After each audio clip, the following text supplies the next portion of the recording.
Praise the lord. దేవుని పరిశుద్ధ నామానికి మహిమ కలుగునుగాక.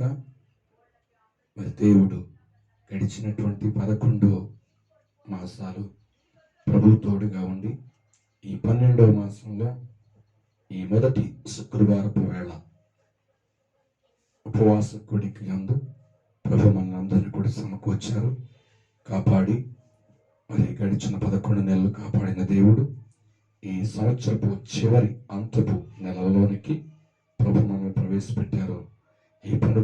ఈ యొక్క ఉపవాసపు కూడిక వేళ మనం అందరము కూడా కలిసి ప్రార్థన చేద్దాం. మరి కూడి ఉన్నటువంటి వారు అలాగే చూస్తున్న వారికి ప్రభు అయినటువంటి యేసుక్రీస్తు నామములో శుభవందనాలు తెలియజేస్తున్నాం. ప్రార్థన. పరిశుద్ధుడు అయిన తండ్రి, ఉన్నతమైన దేవా, నీ ఉన్నతమైన ఈ బలమైన ఈ పరిశుద్ధమైనటువంటి నామమునకు స్తుతులు స్తోత్రాలు చెల్లిస్తూ ఉన్నాం. గడిచినటువంటి 11 నెలలు నాయన మీ ఉన్నతమైన కృపలో మమ్మల్ని కాపాడి నా తండ్రి సంరక్షించి నీ సన్నిధిలో ఈ 12వ మాసంలో ఈ మొదటి శుక్రవారపు వేళ ఈ ఉపవాస కూడికలో మేమందరం పాల్గొని మిమ్మల్ని స్తుతించి ఈ మాటలు వినుటకు మీరు ఇచ్చినటువంటి అవకాశాన్ని బట్టి వందనాలు. సమయంలో జరుగుతున్న పాటల్లో మీరుండి మహిమ తెచ్చుకోండి. వాక్యము ద్వారా ఈ ఉదయకాల సమయంలో ఈ పునరుత్థానపు వేళ, ఈ యొక్క ఉపవాసపు కూడిక వేళ మీరు మాతో మాట్లాడమని, ఘనత మహిమ ప్రభావాలు మీరు తెచ్చుకోమని యేసుక్రీస్తు నామములో ప్రార్థించి అడిగి వేడుకుంటున్నాము తండ్రి. Amen. Amen. Praise the lord. ఒక పాట పాడుకుని ప్రభు నామాన్ని మహిమపడతాం.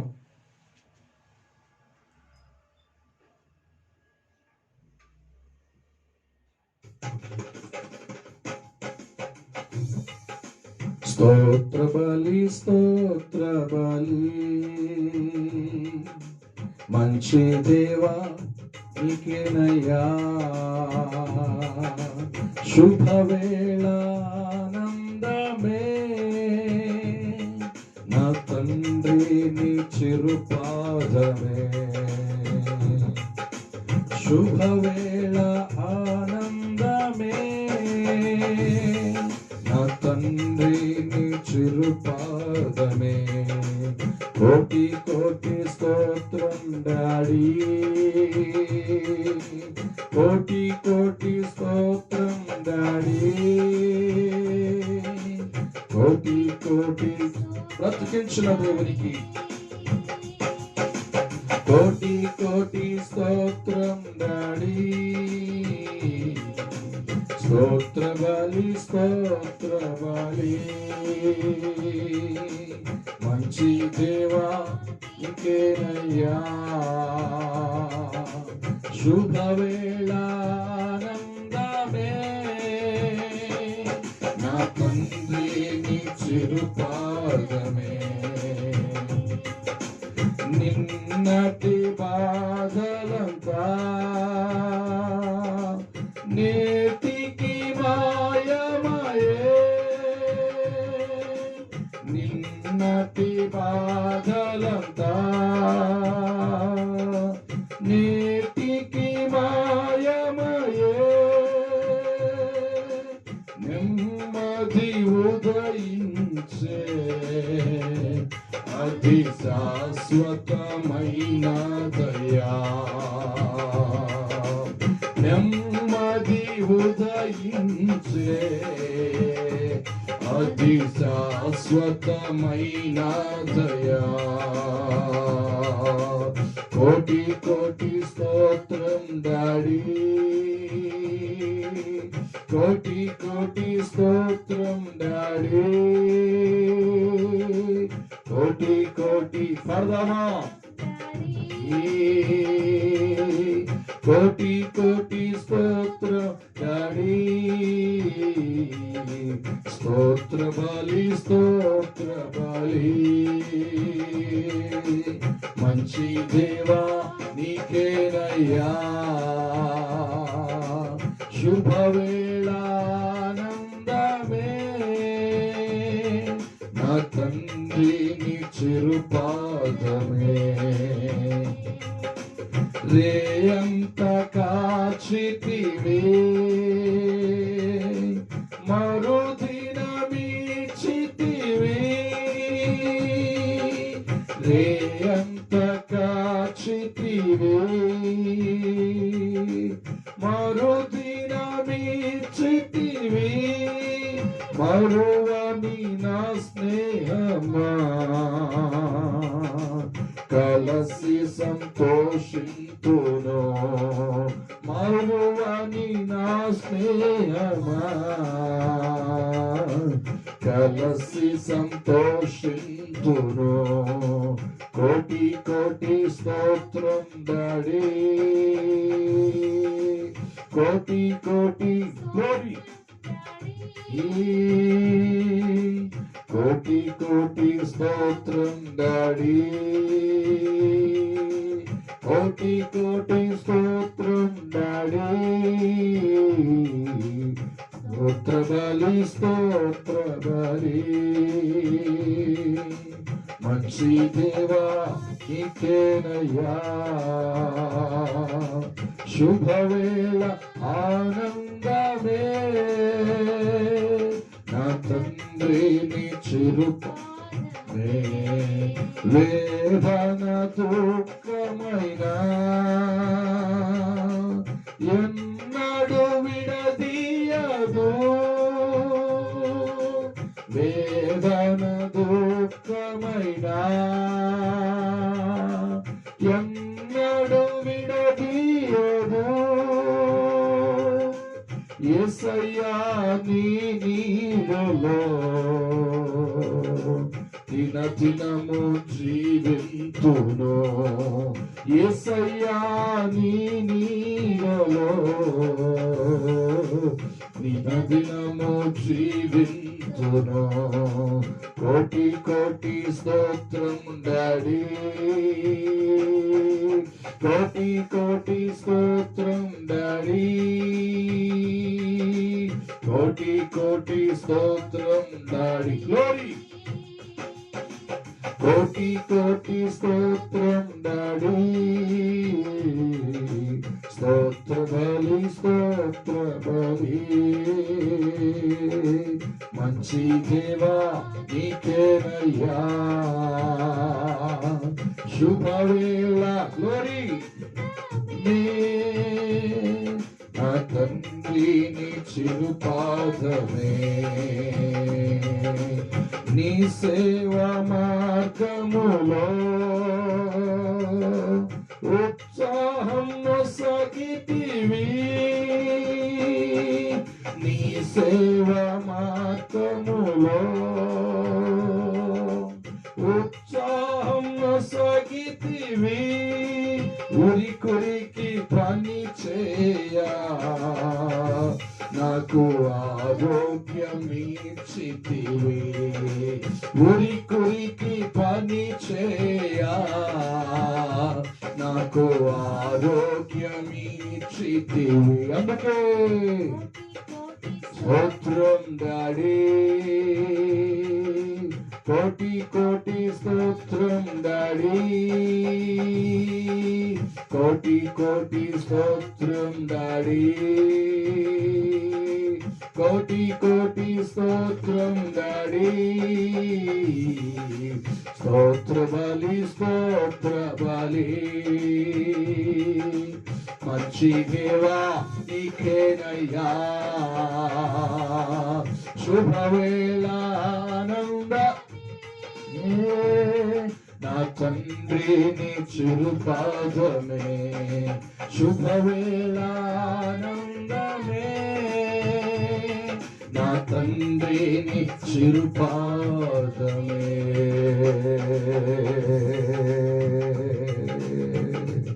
హల్లెలూయా దేవునికి మహిమ కలుగును గాక. మరికొన్ని పాటలు పాడి ప్రభు నామాన్ని మహిమపరుద్దాం. Praise the lord.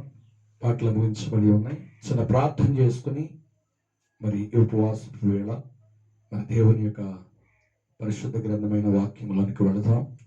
మరి పాటల ద్వారా ప్రభు మహిమ పొందినట్లుగా రెండు చేతులు ఎత్తి స్తోత్రాలు చెల్లిద్దాం. స్తోత్రం స్తోత్రం స్తోత్రం స్తోత్రం. మహాగరుడా, మహోన్నతుడా, ఉన్నతమైన మా యేసయ్య నీకు వందనాలు. ఇంతవరకు పాడిన పాటల్లో, వాయిద్యాలలో, చప్పట్లలో ప్రభా మీరుండి మహిమ పొందుకున్నారు. అందరిని బట్టి వందనాలు. సమయంలో నీ దీన దాసుడైనటువంటి నన్ను ప్రభా నిలబెట్టి వాడుకోండి. చూస్తున్న వారితోనూ వింటున్న వారితోనూ ప్రభు మాట్లాడండి. ప్రత్యేకంగా మాటల ద్వారా మేము బలపరచబడి సన్నిధిలో తండ్రి ఆత్మీయంగా ఎదుగునట్లుగా కృప దయచేయండి. వాక్యము ప్రభ మా హృదయంలో నిరంతరంగా ఫలింపచేయండి. ప్రభా నన్ను అభిషేకించి వాడుకోమని, వినగలిగిన చెవులు గ్రహించే మనస్సును మాకు దయచేయమని యేసుక్రీస్తు నామములో ప్రార్థించి అడిగి వేడుకుంటున్నాము తండ్రి. ఆమేన్. ఆమేన్. దేవుని పరిశుద్ధ నామానికి మహిమ కలుగునుగాక. అలాగే సమయంలో మన ధ్యానము కొరకై పరిశుద్ధ గ్రంథమైన బైబిల్లో నుండి మరి క్రొత్త నిబంధన మన ధ్యానం కొరకై ఉపవాసపు వేళ మరి కొన్ని రోజుల నుండి మనం ధ్యానం చేస్తున్నటువంటి మరి యోహాను సువార్త 3వ అధ్యాయము 5వ వచనాన్ని మనం చదువుకుందాం.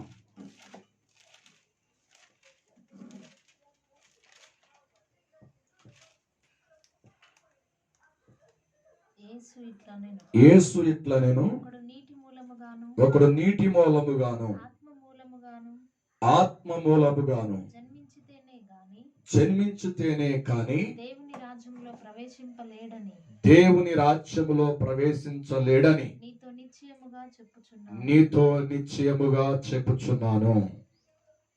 ఆత్మ మూలముగాను నీటి మూలముగాను జన్మిస్తేనే పరలోక రాజ్యములో ప్రవేశించడానికి అర్హత కలుగుతుంది. దాని విషయంలో మరి గడిచినటువంటి కొన్ని రోజులు, కొన్ని వారముల నుండి మనం ధ్యానం చేస్తున్నాం. పరిశుద్ధాత్మ మరి క్రైస్తవులకి లేకపోతే దేవుని ఎరిగిన వారికి లేకపోతే పొందుకునుటకు ఒక భాగమై ఉంది. పొందుకునుట ద్వారా జరిగేటువంటి మార్పులు, కలిగేటువంటి ఆత్మీయ సంబంధమైనటువంటి విషయాల గురించి దాదాపుగా 6 విషయాలు మీకు చెప్పడం జరిగింది. 6 విషయాలు చెప్పడం జరిగింది. ఆ 6 విషయాల్లో మనం నేర్చుకున్నాం. ఈరోజు ఈ 12వ నెల ప్రారంభంలో ఈ మొదటి శుక్రవారపు వేళ మరి వాటిని రిపీట్ చేయకుండా దేవుడు నాకు ఇచ్చినటువంటి ఇటు అవకాశంలో ముందున్నటువంటి మనం నేర్చుకోవలసినటువంటి విషయాలకి ముందుకు వెళ్ళిపోదాం. పరిశుద్ధాత్మ పొందుకొనుట ద్వారా మన నాలుక సరిచేయబడుతుంది అనేటువంటిది మనం గత గడిచిన శుక్రవారపు వేళ మనం నేర్చుకున్నాం. ఆ మాటలు ఈ రోజున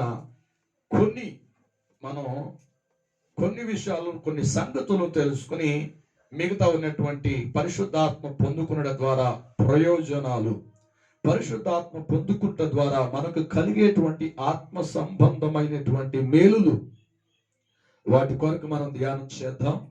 కనుక ఇక్కడ పరిశుద్ధాత్మ పొందుట వలన జరిగేటువంటి 6వది నాలుక సరిచేయబడుతుంది.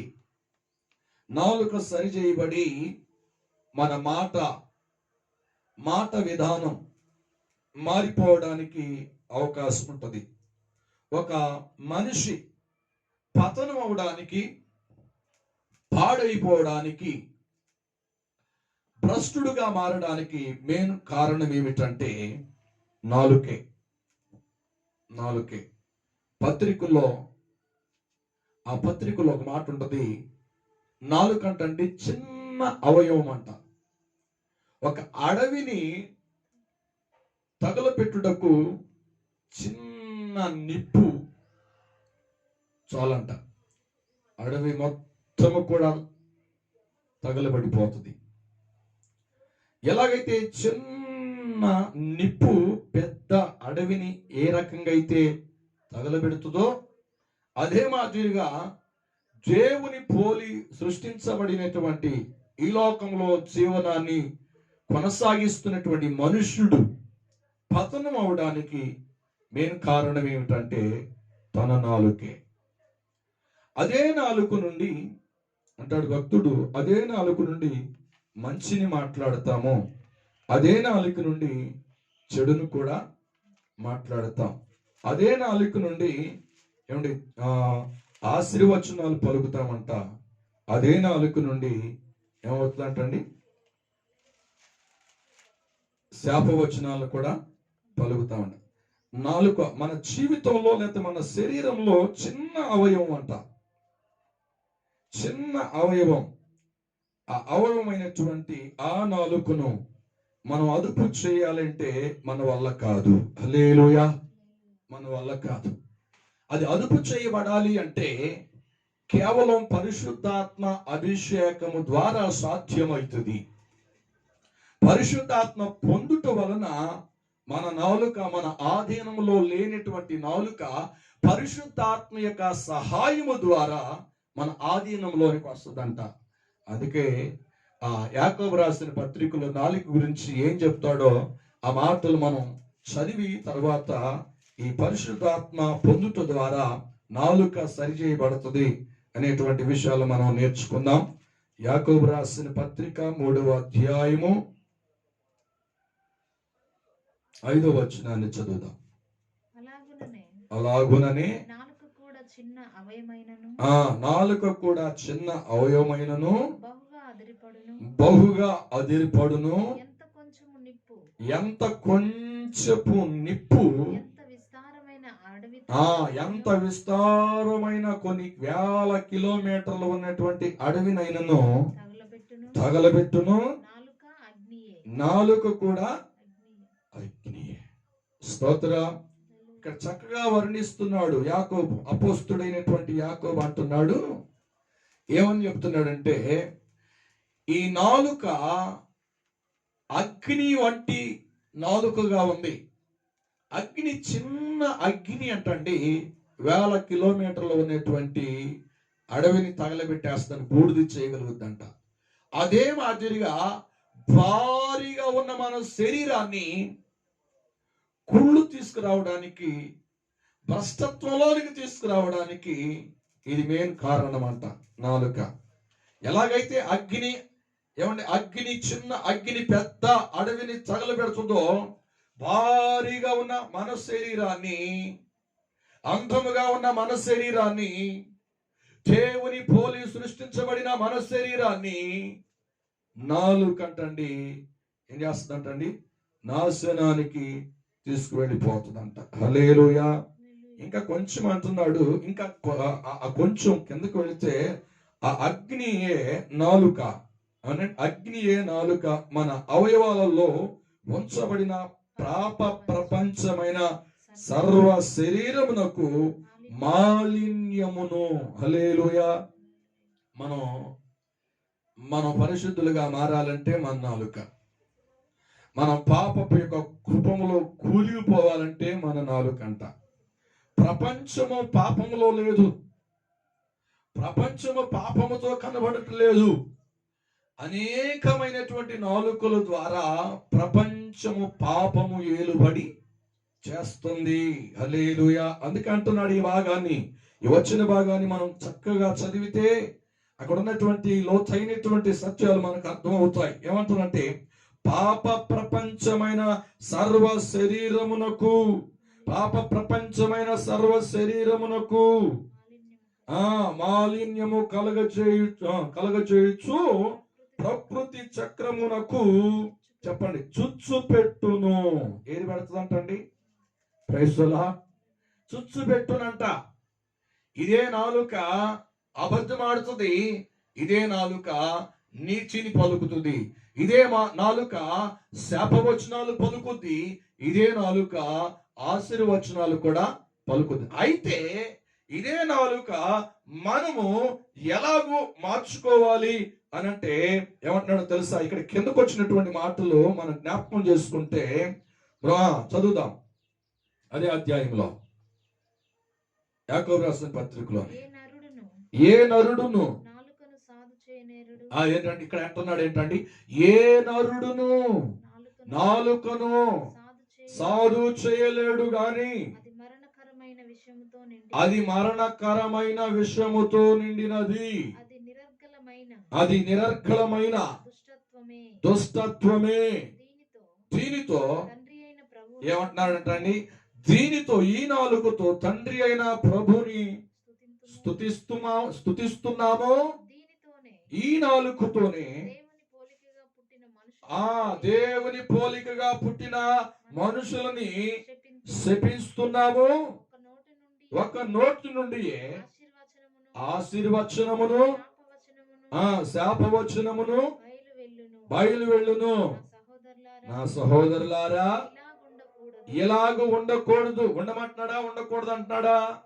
ఉండకూడదు. అయితే ఉండకుండా ఉండాలి అంటే శాపవచనాలు, ఆశీర్వచనాలు మన నోటి నుండి రాకుండా ఉండాలి అంటే, మన నాలుక నుండి రాకుండా ఉండాలి అంటే మనం అదుపు చేయలేం,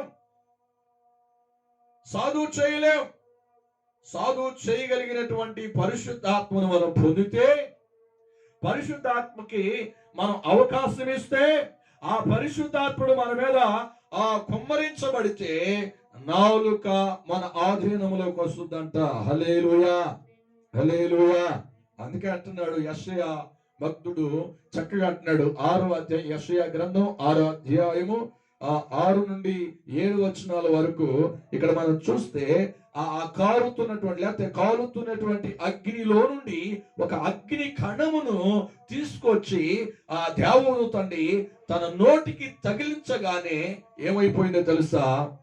ఆయనలో ఉన్నటువంటి పాప ప్రపంచముతో కూడినటువంటి ఆ అశుద్ధమైనటువంటి మాటలన్నీ కూడా పరిశుద్ధపరచబడి, అశుద్ధమైనటువంటి మాటలు మాట్లాడకూడదనేటువంటి గ్రహింపు కలుగుతుందంట. అక్కడ చక్కగా మాట్లాడతాడు.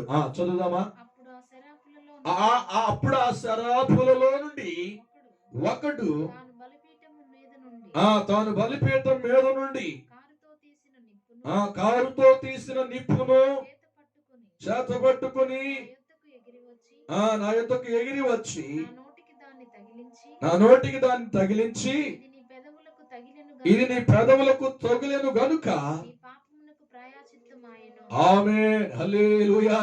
అంటే పాపపు మాటలు మాట్లాడకుండా, సర్వశక్తులతో కూడినటువంటి పరిహాసములు ఆడకుండా, మనం ఆడకూడదనేటువంటిది ఒక గ్రహింపు మనకి రావాలి అంటే, మన నాలుకను మన ఆధీనములో ఉండాలి అంటే, మనం సాధువు చేయబడాలంటే మన నాలుక మనం చెప్పినట్టు వినాలి అంటే అది మన వల్ల కాదు, అది మనకు సాధ్యము కాదు.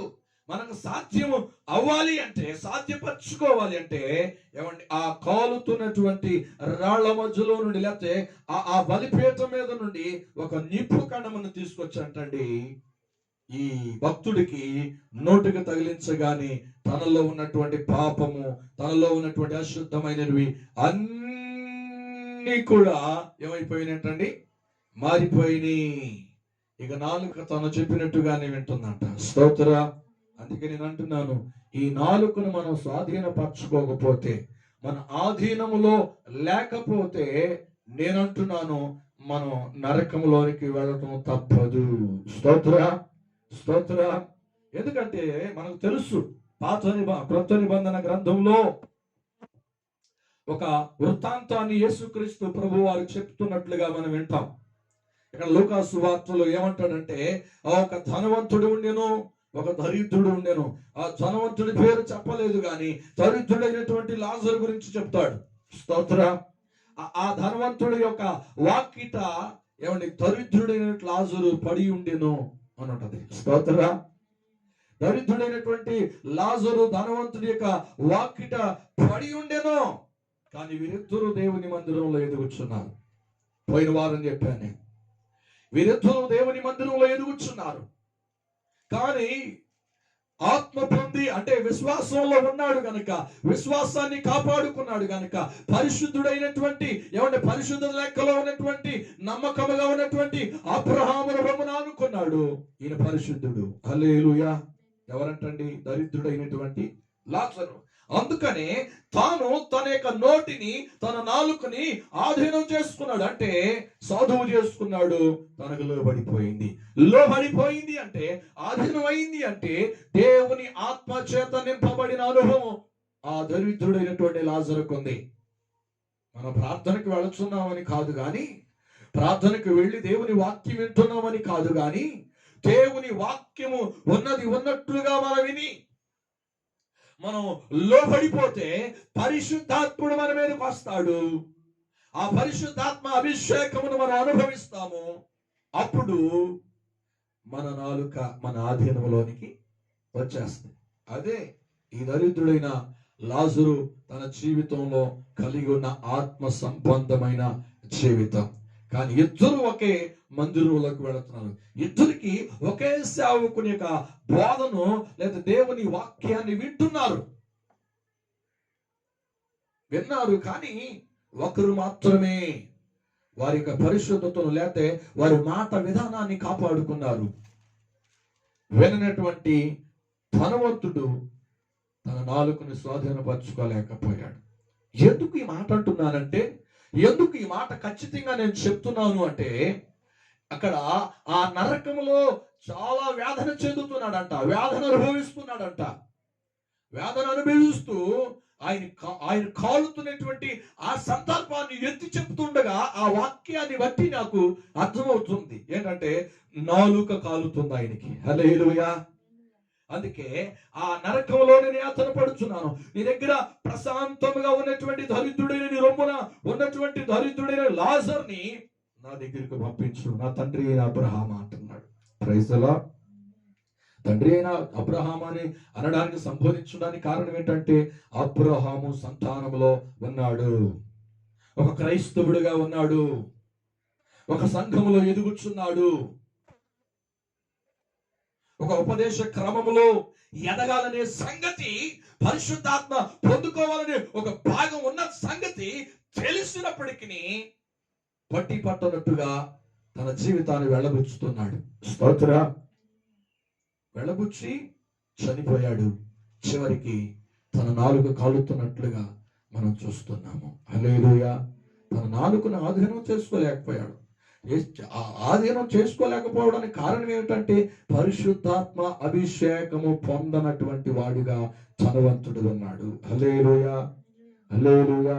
అంతేనండి. ధనవంతుడు ఎలా ఉన్నాడంటండి, ఆ పరిశుద్ధాత్మను పొందనటువంటి ఒక అవివేకిగా ఉన్నాడు గనుకనే, ఒక అవిశ్వాసిగా ఉన్నాడు గనుకనే దేవునికి వ్యతిరేకమైనటువంటి ఆ పద్ధతులు తన జీవితాన్ని వెళ్ళబుచ్చుతున్నాడు గనుకనే తన నాలుకంటండి నరకములో కాలుతుంది. స్తోత్రం, స్తోత్రం.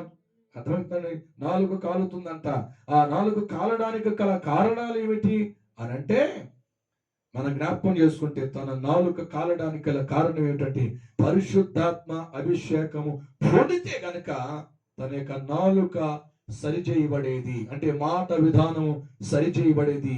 దేవుని సన్నిధిలో దేవుని చిత్తానుకూలంగా మాట్లాడేవాడు, దేవుని చిత్తానుకూలంగా ప్రార్థన చేసేవాడు, దేవుని చిత్తానుసారంగా ఇతరులను ప్రేమించేటువంటి మనసు వచ్చేది, దేవుని చిత్తానుసారంగా దేవుని యొక్క ఆలోచన కలిగిన వాడుగా జీవించేవాడు. దేవుడు ఆ నరకమును తప్పించేవాడు. స్తోత్ర. ఒక మాట చదువుదామా?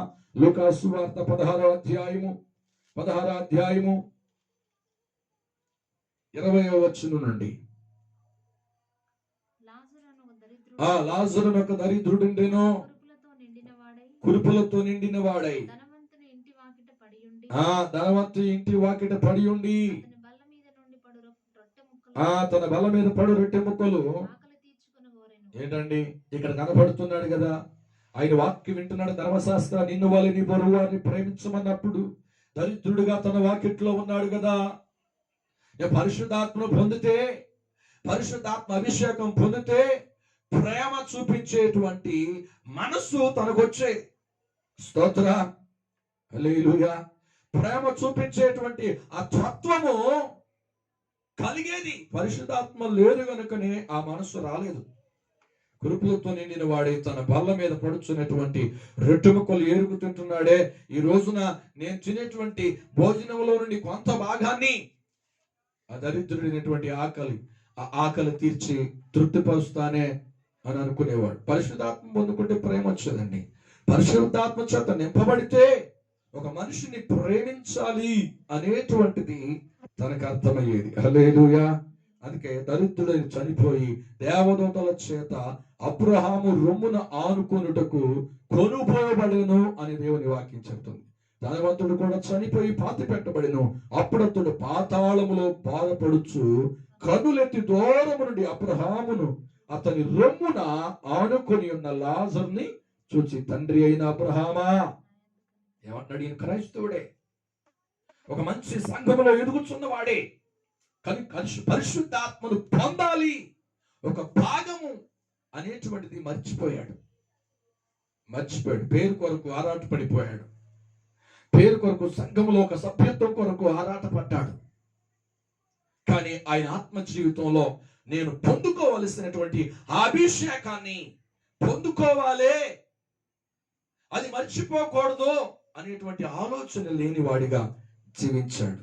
అందుకే ఇక్కడ అంటున్నాడు, నా తండ్రి అయిన అబ్రహామా కనికరపడు, నా యందు కనికరపడి తన వేలుకొన నీళ్ళలో ముంచి నా నాలుకను చల్లార్చుటకు లాజరును పంపుము. హల్లెలూయా, హల్లెలూయా. ఏమండి?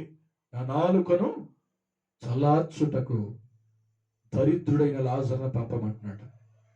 ఆయన పడి ఉన్నప్పుడు ఆయన చూడలేదు, కానీ ఆయన పడి ఉన్నప్పుడు ఆయన గురించి బాగోగుల గురించి అర్థం చేసుకోలేదు. కానీ ఈయన పడుతున్న తరక వేదన అంటండి, అబ్రహాము ద్వారాగా రికమెండేషన్ పొంది అబ్రహాముని రిక్వెస్ట్ చేసి దరిద్రుడైనటువంటి లాజరుని పంపించమని బ్రతిమలాడుచున్నాడు. Praise the lord. అంత బ్రతిమలాడవలసిన అవసరం ఏముందండి? దీపముండగా నీళ్లు చక్కబెట్టుకోవాలన్న సంగతి తెలుసు.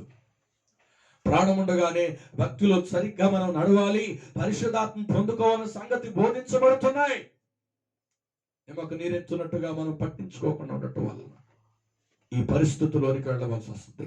స్తోత్ర, స్తోత్ర. అయితే అక్కడికి వెళ్ళిన తర్వాత ఇంకెన్ని మార్పులు జరుగుతున్నాయో తెలుసా నరకంలో? అయ్యా, నాకు ఇంకా 5 అన్నదమ్ములు ఉన్నారు, వారు కూడా ఇదే సంగతి, ఇదే పరిస్థితుల్లోనికి వస్తారు. Praise the lord. ఇదే పరిస్థితుల్లో వారి జీవితాన్ని వెళ్ళబుచ్చాల్సి వస్తుంది అని బ్రతిమలాడుతున్నాడు. ఇది ఒక సబ్జెక్టు, ఈయన పక్కన పెడదాం. అసలు విషయం ఏమిటంటే, పరిశుద్ధాత్మను పొందితే నాలుక కాలేదు కాదు నరకంలో.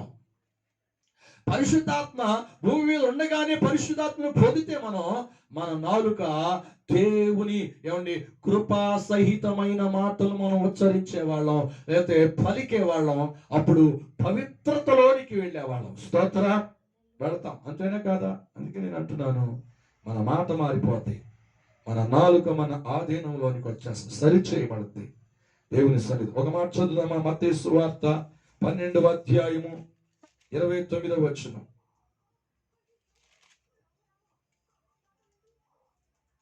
12వ అధ్యాయము 29వ వచనం. ఒకడు బలవంతుని బంధించిన ఎడల ఎలాగూ ఆ బలవంతుని ఇంటిలో చొచ్చి అతని సామాగ్రి దోచుకొనగలడు. అట్లా బంధించని ఎడల బంధించిన ఎడల ఆ ఇండ్లను దోచుకొనును. ఆమేన్, హల్లెలూయా. ఇక్కడ మాట ఏంటంటే, ఇక్కడ వృత్తాంతం ఏమిటంటే, ఇక్కడ విషయం ఏమిటంటే, బలమైనటువంటి వాడిని మనం బంధించాలి. ఏదైతే మన నాలుకను వాడుకుంటున్నాడో వాడిని మనం బంధించాలి అంటే, మనం పరిశుద్ధాత్మ అభిషేకం పొందితేనే వాడు బంధించబడతాడు. అప్పుడు మనం ఏమి చేయాలంటే అది పరిశుద్ధాత్ముడు చేయడానికి మనకు సహాయకరంగా ఉంటాడు. హల్లెలూయా. దాన్ని బంధించుకోండి. ఏదో చేద్దాం, ఏదో నెరవేరుద్దాం, ఏదో కొనసాగిద్దాం అని అంటే ప్రయోజనమేమి లేదు. ఇంకొక మాట చెప్పాలి మీకు. ఏంటి ఆ మాట అంటే, ఆది సంఘమైనటువంటి అపోస్తుల మీదకి పరిశుద్ధాత్ముడు అంటే ఎలా వచ్చాడో తెలుసా? వారు పరిశుద్ధాత్మను పొందగానే ఏం జరిగిందో తెలుసా? వారు నాలుకలు అంటండి విభాగించబడిని అంట. హల్లెలూయా, హల్లెలూయా. ఆ మాట చదువుదామా? అపోస్తుల కార్యము 2వ అధ్యాయము 29వ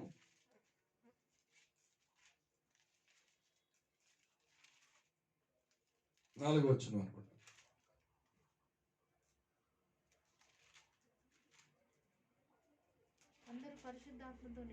వారు అందరూ పరిశుద్ధాత్మతో నింపబడిన వారై ఆ ఆత్మ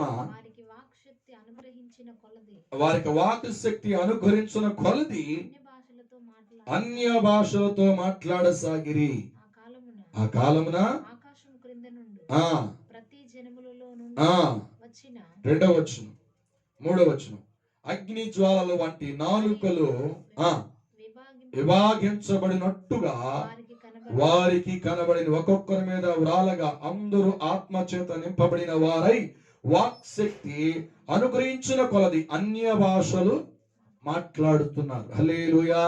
వారికి తెలియదు, పరిశుద్ధాత్మ వచ్చేసింది, వారికి తెలియకుండానే వేరే భాష మాట్లాడేస్తున్నారు, వేరే భాష ఉచ్చరిస్తూ ఉన్నారు. కారణం ఏంటో తెలుసా?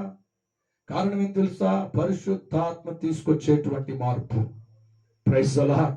పరిశుద్ధాత్మను పొందితే మన నాలుక మారిపోతాయి, మన మాట విధానం మారిపోతాయి అనే విషయాన్ని చెప్పడానికి వాక్యాలు చదివించాను. కనుక మనల్ని వాడుకుంటున్నటువంటి సాతానుడు బంధించబడాలి అంటే పరిశుద్ధాత్మను మనం అనుభవిస్తేనే, వాడిని బంధిస్తేనే మన నాలుక మన ఆధీనంలోనికి వచ్చేస్తుంది. దేవునికి స్తోత్రం కలుగును గాక. ఇంకొక మాట ఏమిటంటే పరిశుద్ధాత్మను పొందుట వలన జరిగేటువంటి మార్పులు మన జీవితంలో మనం తెలుసుకోవాల్సింది 7వ విషయాన్ని మనం జ్ఞాపకం చేసుకుందాం.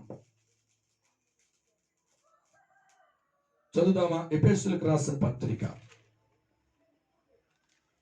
1వ అధ్యాయం 13వ వచనం. మీరును సత్యవాక్యమును అనగా మీ రక్షణ సువార్తను విని క్రీస్తునందు విశ్వాసముంచి వాగ్దానము చేయబడిన ఆత్మ చేత ముద్రింపబడితిరి. హల్లెలూయా. పరిశుద్ధ ఆత్మను పొందుట వలన మనం ముద్రించబడతాం. ఒకటి, మన నాలుక మన ఆధీనంలోకి వచ్చేస్తుంది. 6. 7వది ఏమిటంటే పరిశుద్ధాత్మ చేత నింపబడుట వలన జరిగే మార్పు ఏమిటంటే పరిశుద్ధాత్మ చేత నింపబడటంలోనే మనం ముద్ర వేయబడతాం. స్తోత్ర. ఏం వేయబడతామండి? ముద్ర. ముద్ర అంటే గుర్తొచ్చింది, విడిచిపెట్టబడినటువంటి నామకార్థ క్రైస్తవులు, ఈ లోకంలో ఉన్నటువంటి యేసుని ఎరగినటువంటి ప్రతి ఒక్కరును సాతాను క్రీస్తు విరోధి పాలన జరుగుతుంది 7 సంవత్సరాలు ఈ భూమి మీద. ఆ భూమి మీద 7 సంవత్సరాలు జరిగేటువంటి ఆ పాలనలో 3.5 సంవత్సరాలు, మొదట 3.5 సంవత్సరాల భాగంలో సమాధానకరంగానే వాడు జరిగేస్తాడు. ఏం జరిగేస్తాడు? యుద్ధాలు మనం చంపుకోవటం ఎందుకు, మనం నరుక్కోవడం ఎందుకు? ఎందుకంటే ఇశ్రాయేలును సంధి చేసుకోవాలి కదా, క్రీస్తులాగా కనబడాలి కదా. అందుకే ప్రపంచ దేశాన్ని గెలవటం ఒక ఎత్తు అయితే, ఈ మొదటి 3 సంవత్సరాల చివరి భాగంలో ఇశ్రాయేలు దగ్గర సంధి చేసుకుని నేనే క్రీస్తుని అని చెప్పేసి మరి బలి అర్పించాలి, పెట్టండి అని చెప్పేసి ప్రోత్సహించి 10 ఆజ్ఞలను మనం పాటించాలి అని దేవుని మాటలుగా వాడు మాట్లాడుతూ ఉంటాడు. మాట్లాడి మెప్పించి వారిని వారి మనస్సులోనికి వెళ్ళిపోయి 7 సంవత్సరాలు నేను పరిపాలిస్తాను, మిమ్మల్ని చక్కగా నడిపిస్తాను అని ఒప్పించి ఏం చేస్తాడు? ఒప్పందం చేసుకుంటాడంట. హల్లెలూయా. ఆ తదుపరి ఆ 7 సంవత్సరాల మొదటి 3.5 సంవత్సరాల భాగాల్లో ఒప్పందం చేసుకుని 3 సంవత్సరాల చివరి భాగాలలో వారి విశ్వరూపాన్ని బయట పెడతాడు. అప్పుడు ఏం చేస్తారు? ఇశ్రాయేలు వారి కనువిప్పు కలుగుతుంది. అప్పుడు వాళ్ళు చంపివేయబడటానికైనా సిద్ధపడతారు. నేను చెప్పాను. స్తోత్రం. అప్పుడు ఏం చేస్తారంటే మీరు బ్రతకాలి అంటే ఒక ముద్ర వేయాలి అంటాడు. స్తోత్రం. ఏం వేయాలంటాడంటండి? ఒక ముద్ర వేయాలి. అప్పుడు మీరు నా వారై ఉంటారు. ఆడివారంటే వాడి లోకంలో వాడు అనుకున్నవన్నీ నెరవేర్చుకుని తదుపరి వాడి కొరకు సిద్ధపరిచినటువంటి నరక రాజ్యంలోనికి వాడు వెళ్ళబోతున్నాడు. ఈ ముద్ర వేయబడిన వారందరూ కూడా క్రీస్తు విరోధికి కావలసిన వాడితో పాటు అక్కడికి వెళ్తారు. హల్లెలూయా.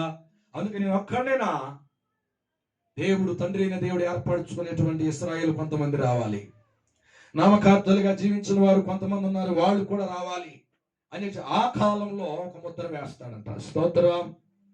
ఆ ముద్ర వేస్తాడు. వేయించుకోకపోతే చంపేస్తాడు. అప్పుడు ఇశ్రాయేలు మాత్రమే రక్షించబడతారు.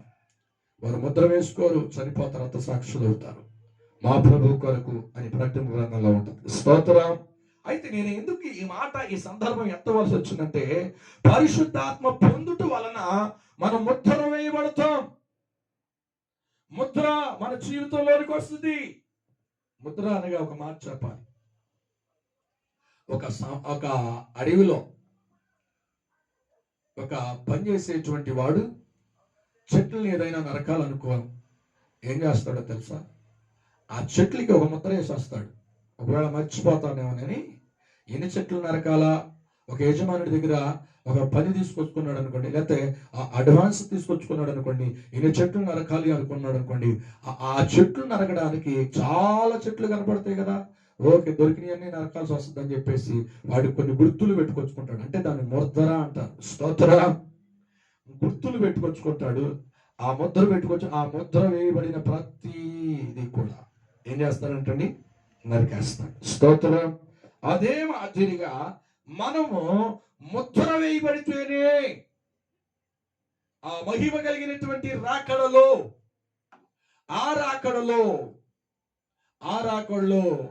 ఈ లోకం మీదకి దేవదత్తలు పోగు చేస్తాడ. తూర్పు నుండి పడమటి వరకు ఆయన కావలసిన సంఘం ఒకటి ఉంది.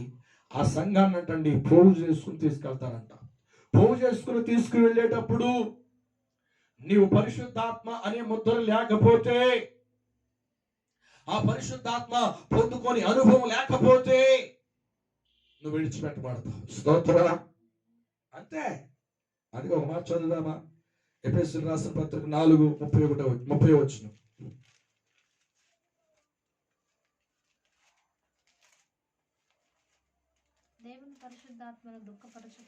దేవుని పరిశుద్ధాత్మను దుఃఖపరచుకుడి. ఏంటంటే విమోచన దినము వరకు ఏం చేయాలంటే ఆయన యందు మీరు అంటే విమోచన దినం అంటే యేసుక్రీస్తు ప్రభు రహస్య రాకడ యందు వచ్చినప్పుడు మనం ఆత్మను పొందిన వారమైతే, ఆత్మ చేత మనం నింపబడిన వారమైతే మనకు ఒక ముద్ర ఉంటది. మనం దేవుని వారమని పరిశుద్ధాత్మను మనల్ని ఎప్పుడు కూడా ఒక దేవుని బిడ్డలుగా పరిశుద్ధాత్మ చేత నడిపిస్తూ పరిశుద్ధమైన కార్యాలు చేయడానికి ప్రోత్సహిస్తూ పరిశుద్ధాత్మ మనకు సహాయం చేస్తాడు. ఆ సహాయం చేస్తున్న ఆ పరిశుద్ధాత్ముడు అంటండి వచ్చినటువంటి దేవతలకు అప్పగించినప్పుడు ఇదిగో అని చెప్పినప్పుడు ఆ సంఖ్యలో మనం లేకపోతే, ఆ ముద్రను మనం కాపాడుకోలేకపోతే, ఆ ముద్రకు తగినట్టుగా మనం జీవించకపోతే పరిశుద్ధాత్ముడు కూడా ఏమి చేయలేడు. స్తోత్రం. అందుకే అంటున్నాడు విమోచన దినము వరకు. ఏమండి? అంతేనండి, విమోచన దినము వరకు. ఆ మాట చదువు మరొకసారి. దేవుని పరిశుద్ధాత్మను దుఃఖపరచడం అంటే దేవుని ఆత్మను పొందిన తర్వాత ఏమండి దేవునికి వ్యతిరేకమైన కార్యాలు చేస్తే, దేవుని ఆత్మ చేత నింపబడి ప్రవచించి దర్శనాలు చూసి మళ్ళా లోకములో ఉన్న విషయాలకి మళ్ళా వెనుతిరిగితే అప్పుడు నిన్ను బట్టి యేసయ్య గాయాలు మళ్ళీ రేపబడతాయి. నిన్ను బట్టి యేసయ్యకి సంఘముగా వధువు సంఘంగా సిద్ధపరుస్తున్న పరిశుద్ధాత్ముడు దుఃఖపడతాడంట. హల్లెలూయా. అయితే మనం ఏం చేయాలి మరి? పరిశుద్ధాత్మ దేవుడు దుఃఖపడకుండా ఉండాలి అంటే, యేసుక్రీస్తు ప్రభు మళ్ళా గాయాలు రేపకుండా ఉండాలి అంటే విమోచన దినము వరకు, మనకు విడుదల కలిగేంత వరకు, ఆయన ప్రత్యక్షమయ్యేంత వరకు, దేవదూతలు పోగు చేసేంత వరకు మన యొక్క ముద్రను మనం పరిశుద్ధాత్మ పొందాము అనే ముద్రను మనం కాపాడుకోవాలి. హల్లెలూయా. అంతేనండి. ఆ మాటలు చదువుదామా? విమోచన దినము వరకు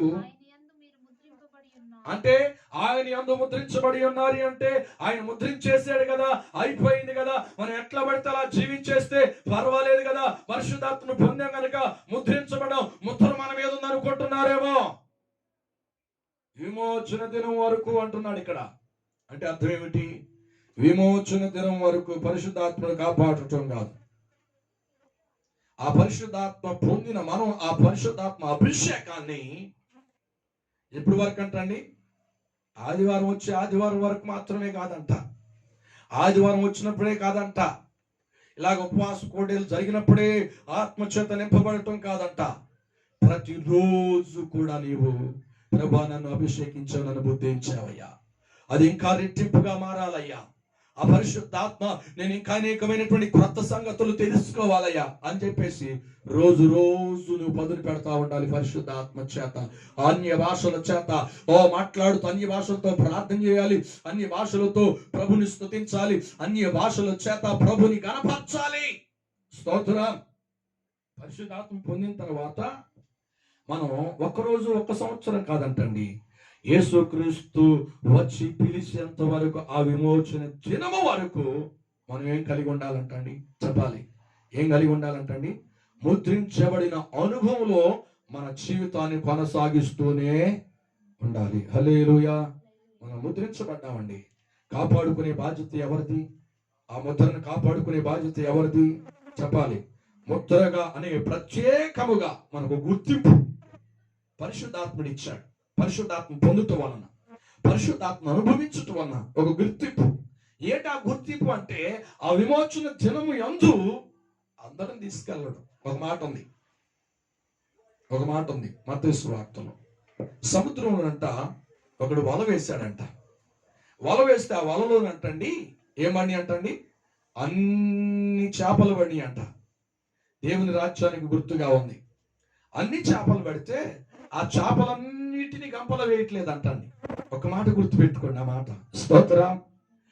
ఆ వలలో ఆగినటువంటి వ్యక్తి అంటండి, మంచి చేపలనేమో ఒక వలలో వేస్తున్నాడు, ఒక గంపలో వేస్తున్నాడు. చెడ చేపలనేమో మరొక గంపలో వేస్తున్నాడు. నాసు రాళ్ళనేమో అంటే పార వేస్తున్నాడు. స్తోత్రం.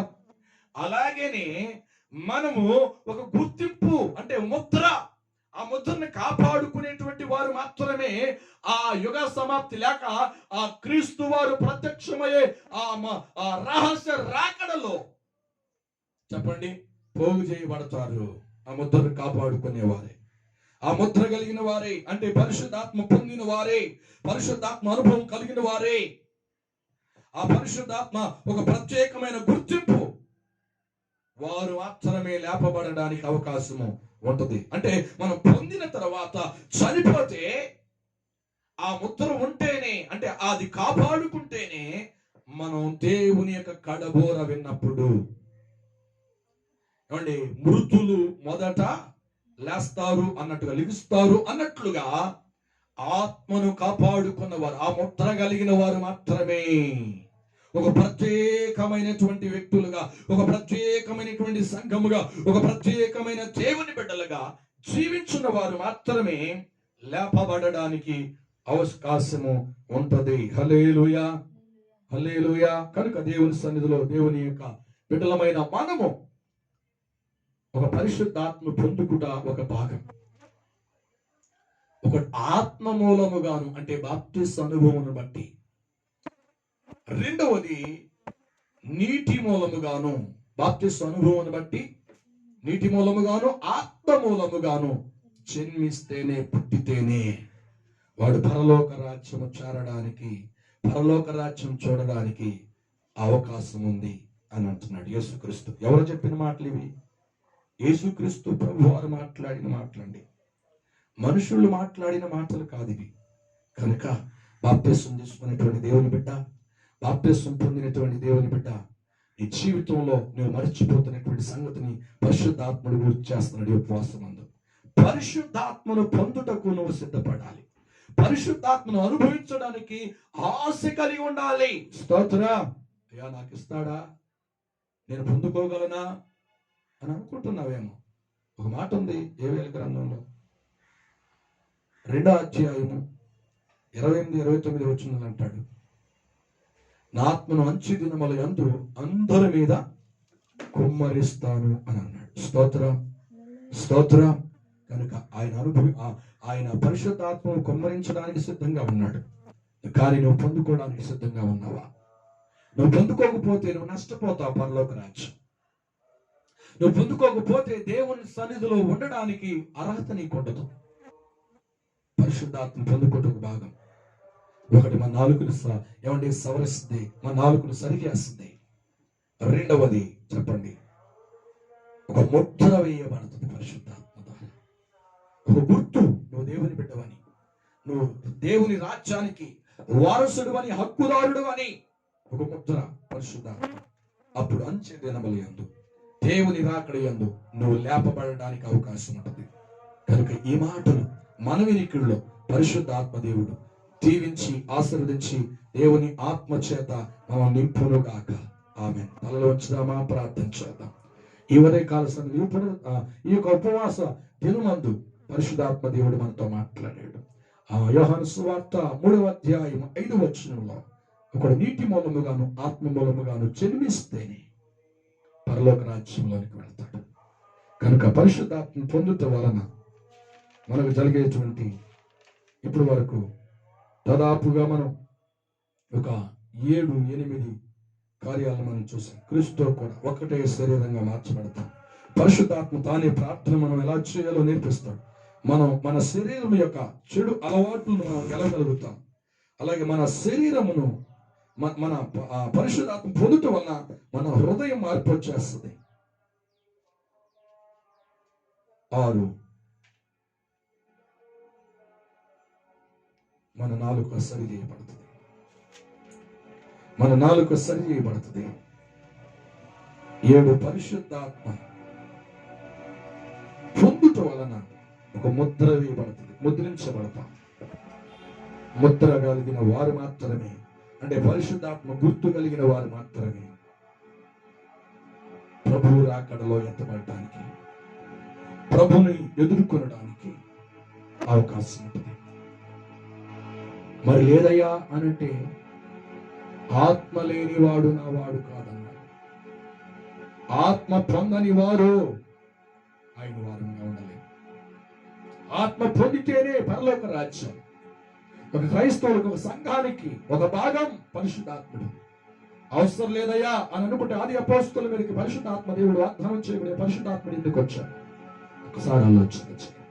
పరిశుద్ధాత్మ నీకు అవసరమో? పరిశుద్ధాత్మ దేవుడే సంఘాన్ని క్రీస్తు కొరకు సిద్ధపరుస్తున్నాడు కదా. ఆ రోజు నుండి ఈ రోజు వరకు పరిశుద్ధాత్మ మాత్రమే ఉంటున్నాడు. ఉంటున్న పరిశుద్ధాత్ముడి మనం అనుభవించాలి. ప్రభు నాలోనికి రండయ్యా, నాకు మార్పు తీసుకురండయ్యా, ఈ సంఘముగా నేను మారాలయ్యా, నా హృదయ మార్పు పొందాలయ్యా, నా నాలుక సరిచేయబడాలి, నా ప్రార్థన ఆత్మ సంబంధమైనదిగా ఉండాలి, నాకు నేర్పించయ్యా. నా శరీరం జీవింపు చేయబడాలి, నా శరీరం యొక్క చెడు అలవాట్లని గెలవాలి నాయన, అది పరిశుద్ధాత్మ ద్వారా మాత్రమే అని మీరు మాట్లాడుతూ వచ్చారయ్యా. దేవానికి వందనాలు. ఆత్మ చేతి నింపు నాయన, నీ ఆత్మ నాకు కావాలయ్యా. ఏలియాని ఎలీషా అడిగినట్లుగా అయ్యా నీలో ఉన్నటువంటి అయ్యా 2 తాళ్ళు నాకు ఆత్మ కావాలి. నేను వెళుచును, నువ్వు చూస్తే కనుక నీ కనబడితే నువ్వు అనుకున్నట్లు జరుగుతుంది అన్నాడు. అలాగే దీక్ష కలిగి ఎదురు చూశాడు ఎలీషా ఏలియా వైపు. ఓ అగ్ని రథములు వచ్చినాయి, సుడిగాలి చేత ఎత్తబడ్డాడు. ఆయన ఆశపడినటువంటిది పొందుకున్నాడు ఎలీషా. దేవుని ఆత్మ చేత ఒక ఆ దుప్పటి 2 భాగాలు, ఒక మొక్క ఎలీషా మీదకి వచ్చింది. అప్పుడు ఆ మొక్క పరిశుద్ధాత్మని నమ్మి మరి యోర్దాను నది మీద కొట్టగా 2 భాగాలైనవి. అలాగే దేవుని సన్నిధిలో ఆత్మ చేత శ్రమలు జయించగలుగుతాం.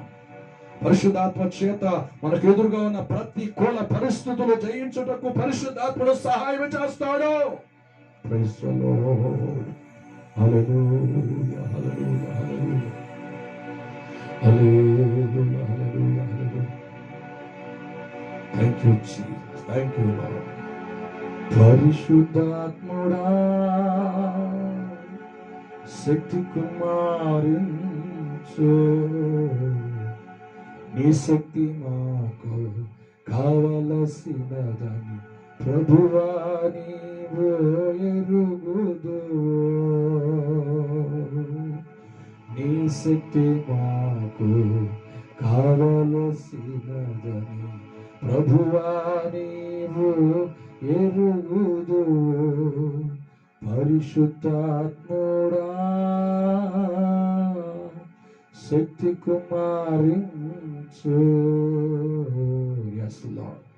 ఈ పరిశుద్ధాత్మ కావాలయ్యా. ఈ ఆత్మ చేత మమ్మల్ని పయా. నీకు వందనాలు. ప్రార్థించేద్దాం. పరిశుద్ధుడైన తండ్రి, మహిమ కలిగిన యేసయ్యా, ఈ ఉన్నతమైన నామమునకే స్తోత్రాలు. ఇంతవరకు పాటల్లో మీరు తోడుగా ఉన్నారయ్యా, అందుని బట్టి వందనాలు. సమయంలో ప్రత్యేకంగా తండ్రి వాక్యము ద్వారా మీరు మాతో మాట్లాడారు. ఒకడు నీటి మూలముగాను ఆత్మ మూలముగాను చెలిస్తేనే పరలోక రాజ్యం వారిది అన్నారు. ప్రభా, ఆత్మను పొందుట వల్ల జరిగేటువంటి ప్రయోజనాల గురించి మీరు మాట్లాడి 8వ 7 ప్రభా మా 4 సరి చేయబడుతుంది. 8 ప్రభా మేము ముద్రించబడతాం. ఒక గుర్తింపు సమాజంలోనూ ఎత్తబడేటప్పుడు ఒక గుర్తింపు. మేము మీ వారమని, మీకు కావలసిన వారమని ప్రభా, అది గుర్తు. విమోచన దినమందు మేము పోగు చేయబడి ఈ సన్నిధిలో మిమ్మల్ని ఎదుర్కొంటామని మీరు స్పష్టంగా మాట్లాడారయ్యా. ఎంత మాకు ప్రయోజనకరంగా ఉన్నటువంటి పరిశుద్ధాత్మను మేము పొందటం మేలని, ఈ పరిశుద్ధాత్మ అనుభవించడం మాకు ఆశీర్వాదమని, మా ఆత్మ వర్ధిల్లుతుందని స్పష్టంగా మాట్లాడారయ్యా. ఉన్నది బట్టి వందనాలు. ఈ వాక్యం ఎంతమంది అయితే విని ఆత్మ కొరకు సిద్ధపడుతున్నారు అట్టి వారి మీదకి ఈ ఆత్మ దిగివచ్చునుగాక. కృపదయించి బలపరచండి. ఈ వాక్యం మా హృదయంలో ఫలింపుదయించి ఈ రాకడ కొరకు మేము సిద్ధపడే కృపదయించండి. ఘనత, మహిమ, ప్రభావాలు మీకే చెల్లిస్తూ యేసుక్రీస్తు నామములో ప్రార్థించి అడిగి వేడుకుంటున్నాము తండ్రి, ఆమేన్. అలాగే ప్రార్థన చేద్దాం. చాలా మంది ఫోన్లు చేసి ప్రార్థన గురించి చెప్తున్నారు. వారందరూ పేర్లు నాకు తెలుసు, నా మనసులో ఉన్నాయి. వారి అవసరాలన్నిటినీ ప్రభు సన్నిధిలో జ్ఞాపకం చేసుకున్నాం. అలాగే వరంగల్, అలాగే ప్రత్యేకంగా పెద్దపల్లిలో ఉన్నటువంటి అర్చన అనే పాప సంపూర్ణ విడుదల కొరకే ప్రార్థన చేద్దాం. అలాగే అనేక మంది కుటుంబంలో గృహాల విషయంలో చాలా బాధపడుతున్నారు. సొంత గృహాలు లేక, అనేకమైన ఆర్థిక పరిస్థితులు, ఈ కరోనా టైంలో పడిన ఉద్యోగాలు లేక సరిగ్గా జాబుల్లో నుండి బయటికి రావడం, అనేకమైన ఆర్థికంగా ఇబ్బందులు పడుతున్నారు. అటు వారు కూడా ఫోన్లు చేస్తున్నారు. అలాగే దీర్ఘకాల వ్యాధులతో ఉంటున్నారు హనుమకొండలో. మరి పాత విశ్వాసులు, ఎల్లగూడెం సంఘానికి సంబంధించినటువంటి వారు, తండాలలో ఉన్నవారు, సిటీలోకి వెళ్ళి బ్రతుకుతూ, అలాగే ప్రభు ఆ బిడ్డను స్వస్థపరిచినట్లుగా, కమల శిష్యుకున్నటువంటి నడవనప్పుడు దేవుడు విడుదల దయచేసినట్లుగా ప్రార్థన చేద్దాం. అనేక మంది ప్రార్థన కోరారు, మా కొరకు ప్రార్థన చేయండి అయ్యా. ఆ పేరు చెప్పకపోయినా పర్లేదు, ఈ మనస్సులు ఉంటే చాలు అనేటువంటి వారు చాలా మంది ఉన్నారు. అటు వారందరూ సమస్యలను దేవుడు విడిపించినట్లు వాటి కొరకు ప్రార్థన చేద్దాం. దేవుడు కృప చూపించినట్లుగా ఈ ఉపవాస దినమందు మన ప్రార్థన వైపు ఆయన మనసును పెట్టి ప్రతి సమస్యని ఆయన విడిపించినట్లుగా స్తోత్రాలు చెల్లిద్దాం. స్తోత్రం, స్తోత్రం, స్తోత్రం, స్తోత్రం, స్తోత్రం, స్తోత్రం, స్తోత్రం, స్తోత్రం, స్తోత్రం, స్తోత్రం, స్తోత్రం, స్తోత్రం, స్తోత్రం, స్తోత్రం, స్తోత్రం, స్తోత్రం, స్తోత్రం, స్తోత్రం, స్తోత్రం, స్తోత్రం. ప్రార్థన చేద్దాం. మహాపరిశుద్ధుడా, బహున్నతుడా, ఉన్నతమైన యేసయ్యా నీకు వందనాలు. ఉపవాస దినమందు ప్రభా ఎంతమంది అయితే వారి అవసరతల కొరకు, వారి అక్కర్ల కొరకే ప్రభా ఫోన్ల ద్వారా వారి సమస్యలు వివరించి చెప్పారు, వాటన్నిటి కొరకు ప్రార్థిస్తున్నాను. విడిపించండి. రోగంతో ఉన్న వారికి స్వస్థత ఇచ్చేయండి. మనశ్శాంతి లేని వారికి మనశ్శాంతి దయచేయండి. సాతాను బంధకాలు చేత కట్టబడుచున్నారు, విడుదల దయచేయండి. అప్పు సమస్యలు ఉన్న వారికి ప్రభా మీ కార్యాలు జరిగించమని ప్రార్థిస్తున్నానయ్యా. అప్పు విషయంలో ఎక్కడికి వెళ్ళిన ప్రభా అప్పు ద్వారా నాయన ఇబ్బందులు పడుతున్నారు, వడ్డీలు పెరిగి అతి వారి యొక్క విడుదల కొరకు ప్రార్థిస్తున్నామయ్యా. నీకు వందనాలు. మాట ఇచ్చి ప్రభా మాట నెరవేర్చలేక అప్పు సమస్యలు కూలిపోయిన బిడ్డల కొరకు ప్రార్థిస్తున్నాం. సంతానం లేని వారి కొరకు ప్రార్థిస్తున్నామయ్యా. హార్ట్ ప్రాబ్లమ్స్, చిన్నపిల్లలు, పెద్దవారు ఎంతమంది ఎన్నో సమస్యలతో ఉన్నారయ్యా. హార్ట్ ప్రాబ్లం ని, ఆ హోల్స్ మీరు పూడ్చండి, మీ కార్యాలు జరిగించండి అయ్యా. నష్టపోయినటువంటి వారందరూ ప్రభా 2021, 22 సంవత్సరంలో ప్రభా మెరుగుపడి మీ సన్నిధిలో మిమ్మల్ని స్తుతించుదురుగాక. కృప దయచేయండి. దీవించండి. ఆత్మీయంగా ఎదగాలనుకున్న వారికి ప్రభా మీ సన్నిధిలో ప్రార్థన చేస్తున్నాం. ఆత్మీయ జీవితంలో ఎదుగుదురుగాక.